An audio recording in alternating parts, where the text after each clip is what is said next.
Assalamualaikum warahmatullahi wabarakatuh. Perkenalkan, saya Dwi Nurdianti dengan NIM 1942561. Di sini saya akan membahas mengenai gelombang demokratisasi pasca Arab Spring. Jadi, demokratisasi adalah pendemokrasian yang rakyatnya ikut serta dalam kegiatan politik suatu negara. Dengan adanya demokratisasi ini, masyarakat bisa bebas dalam melakukan berbagai kegiatan di negaranya, seperti bebas berpendapat salah satunya.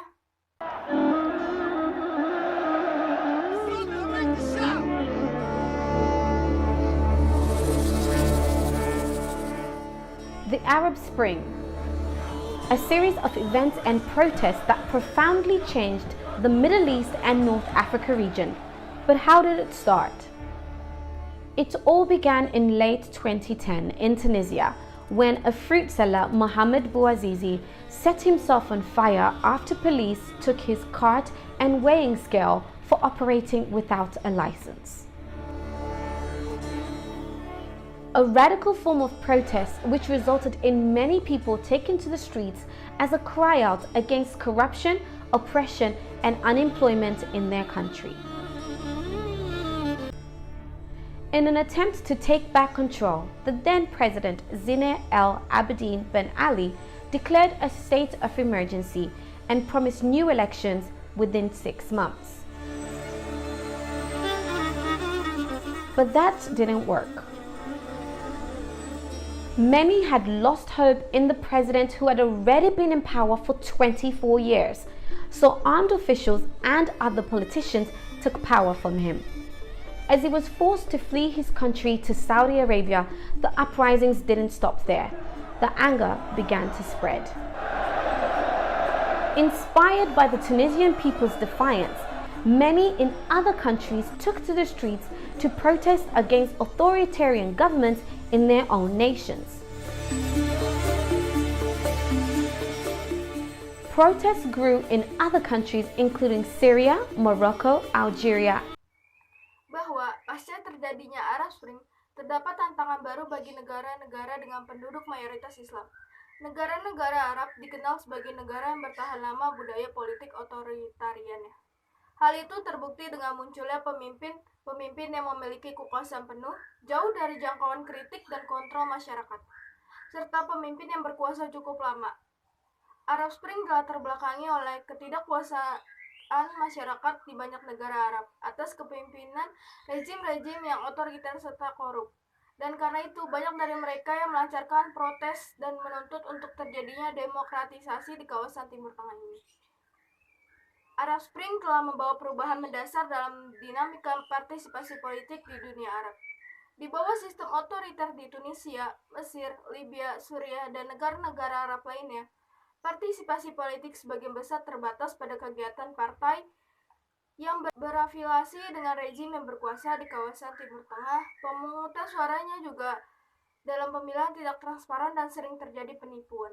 Partisipasi politik oleh masyarakat melalui jaringan sosial seperti Facebook dan Twitter. Gerakan sosial seringkali menjadi satu-satunya cara bagi warga negaranya untuk menentang rejim mereka. Meskipun revolusi Arab Spring tidak sepenuhnya membalikan tren ini di seluruh negara-negara Arab, tetapi fenomena ini telah membawa perubahan yang signifikan pada sejumlah perbaikan yang memfasilitasi partisipasi politik formal terutama di Tunisia. Tunisia sejauh ini menjadi satu-satunya negara yang berhasil memasuki era demokrasi pasca runtuhnya rejim diktator Presiden Zine Al Abidine bin Ali. Melalui revolusi rakyat tahun 2011, pada tanggal 27 Januari 2014, konstitusi baru Tunisia berhasil disahkan. Keberhasilan proses demokratisasi di Tunisia tidak terlepas dari beberapa faktor. Selain lahirnya konstitusi baru, yang menjadi salah satu faktor pentingnya adalah kehadiran militer dalam politik. Pada saat itu, Partai Ennahda sebagai pemenang pemilu mencegah militer terlibat dalam politik. Di samping itu juga nasionalisme harus ditegakkan dan diutamakan sehingga militer tak mempunyai alasan kudeta dan menguasai ranah politik. Bisa dilihat dari data ini, hanya Tunisia yang indeks demokrasinya tumbuh. Keberhasilan Tunisia membawa demokratisasi di negaranya mengalami proses yang berliku-liku. Tahapan transisi demokrasi di negara ini telah dilalui terutama dengan terbentuknya konstitusi 2014 dan penyelenggaraan pemilu secara demokratis. Peristiwa Arab Spring di Tunisia telah membuka lebar demokrasi di sana. Demokrasi menjadi landasan tercapainya hak-hak masyarakat dalam hidup bernegara. Demokrasi di Tunisia sendiri juga sebagai wujud adanya implementasi dari hak-hak individu yang diperjuangkan, seperti hak untuk hidup, hak untuk bebas, dan hak untuk tinggal. Di Tunisia, demokrasi yang diperjuangkan adalah hak-hak rakyat yang sudah lama diambil oleh pemerintah Tunisia, mulai dari hak untuk memilih pemimpin, hak untuk mengeluarkan pendapat, terlebih pendapat yang mengkritik pemerintah, hak untuk beragama, hak keselarasan antara wanita dan pria. Pada hakikatnya pria dan wanita itu adalah sama. Ada salah satu contoh demokratisasi di negara lain. Contohnya itu negara Hong Kong pada bulan Maret 2019. Protes ini terkait amandemen ekstradisi hukum warga Hong Kong, warga asing, dan pengunjung yang berkedudukan di Hong Kong untuk diadili di pengadilan tinggi Cina.